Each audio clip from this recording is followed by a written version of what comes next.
Injuries. Luka's available, Hardaway's available, Omax is out, and Maxi's out.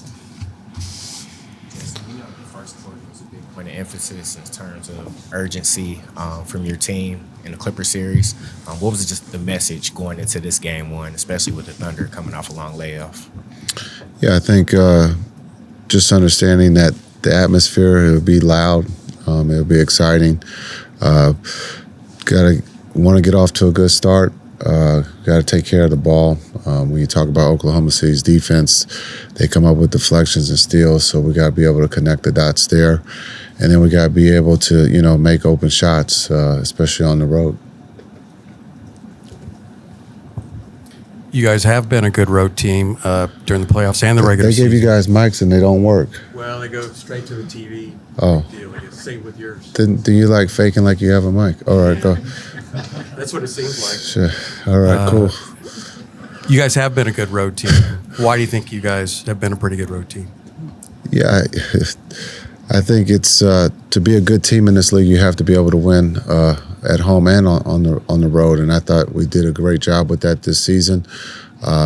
Just understanding sometimes younger teams enjoy the road a little bit more than home. But I think for us, we were balanced, being able to win, I think 25 at home and 25 on the road. So, again, you can't be scared to win on the road. You can't be scared of late games, close games. And when you look at the closers with Kai and Luka, we're not afraid of close games. So hopefully that is to our advantage in this series. Jason, the Thunder can play 5 out with Chet. You only played a few teams down the stretch who had lineups like that.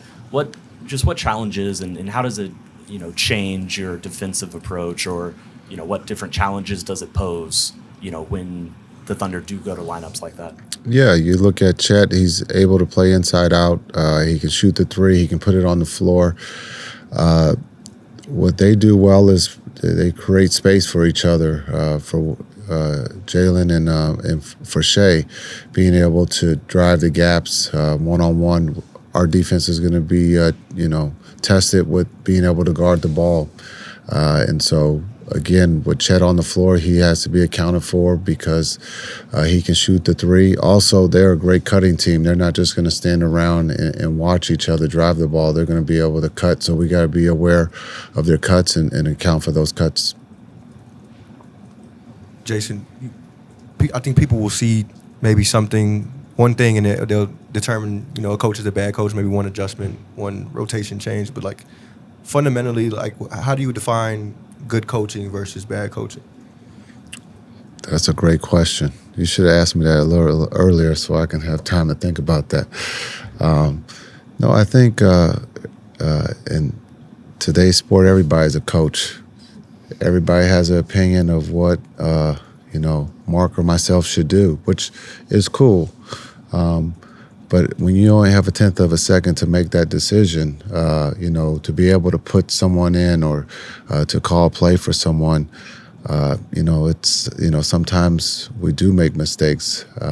But also the game of basketball is about mistakes. It's about capitalizing on turnovers or missed shots or a missed block out or someone diving, making a hustle play, a 50-50 ball. But I think coaching is about, putting guys in the right position to be successful. But everyone has to fail, coaches too. The greatest coaches in this league, Phil Jackson failed. But at some point he started to become successful and he learned from his failures and has won championships. If you ask Mark, he has failed and he's learned from those, and now he's a better coach and he's coach of the year. And he's well-deserved, but he didn't walk in day one as coach of the year. He had to work at it. He works at his craft, and that's what makes great coaches is that they work at their craft just like the players do.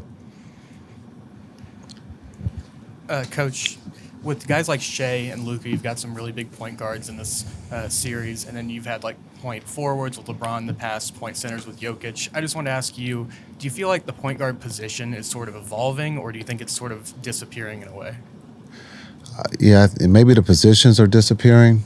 I think because everyone can handle it. There's bigger point guards, point forwards, point centers. Everyone's a point now. Everyone is being taught at a young age of being able to dribble, being able to set the offense, to gain an advantage. When you look at Denver and the Joker being able to bring the ball as a point, so he puts the defense in harm's way.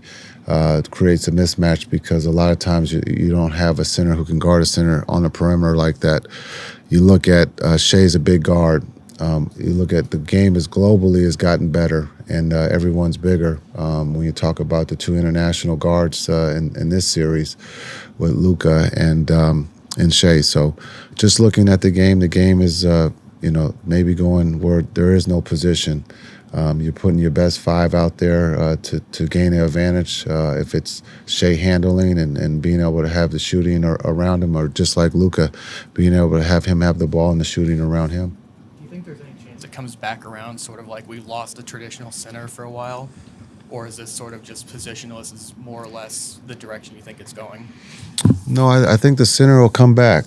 I think things, trends, there's trends in every sport, and I truly believe the center will come back.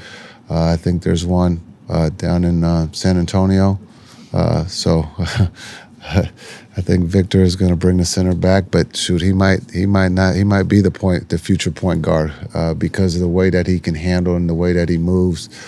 So he might. I hope he doesn't think I'm being disrespectful by calling him a center, but he might be the new age point guard. But he could also be the new center too.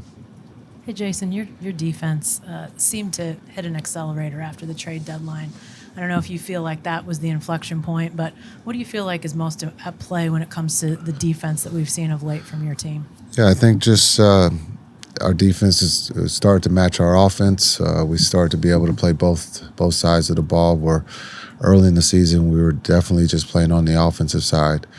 Since the trade, we've gotten bigger, we got more athletic, and everybody is, bought in and is tied together on the defensive end as much as we were on the offensive end. And so that has helped us since March 7th, has put us in a better seat to win games and also compete with the better teams in this league. Coach, one of the coming off the Clipper series, they were one of the slower-paced teams in the league, and obviously now you flip it completely around with the Thunder being one of the higher-paced teams in the league. What's been some of the points of emphasis for the team, and what are some of the things that you've seen in film that make them go the way that they go, get out in transition? Yeah, they're a little different than the Clippers. They got younger legs. They're going to play fast. They're going to, as I talked about, they're not just going to stand around and watch each other drive the ball. They're going to cut.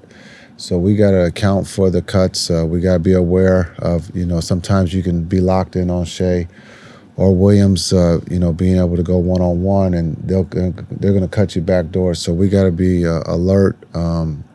Again, they're a young team that can play with pace. They come up with deflections and steals, and they'll get out and run on you. So we got to be able to take care of the ball. They're similar to the Clippers when you talk about defense. They're going to swipe and swing, when you drive it. So you got to protect the ball. Gafford's coming off a series where he had to be physical with a guy like Zubats, but this time he has a different challenge in defending Chet. Just what are some ways that he can take advantage of that matchup and be successful? Yeah, I think you can still stay physical, be aggressive. Just understand he's going to have to play on the perimeter a little bit more and be in the rotation on the perimeter, and he's comfortable with that, him and D-Live. So I think they're up for that challenge.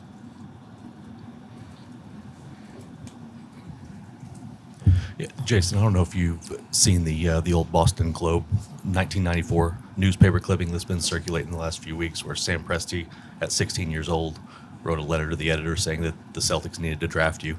But he was right, and we all know Sam is right and smart. So at 16, he should have been the GM. Have you seen that clip or no? I have seen the clip. Yes. Just your thoughts on it, and any other thoughts you have about Sam in general. Sam is smart. No, it's just amazing that at that age, what he saw as a kid playing the game of basketball, what Boston should do. And I agree with them. They should have. But it's amazing what he has built here in Oklahoma when you look at not just this team, but in the teams that have come before this. He has an eye for talent and has done it at a very high level. Jason, I know this is a simple question, but what is the key to successfully screening Lou Dort? That's a great question. You gotta embrace it's going to hurt for a minute or for a second. You just gotta understand. Dort is a strong young man, and he plays the game at a high level. And his defense is one of the best in the league. And so, when you have to square him up, and you gotta embrace for the hit. He's going to deliver the hit, and so we've talked about that. That it's not gonna feel good, but you got to give up your body to help a teammate. So we'll see how that works out tonight. Thanks.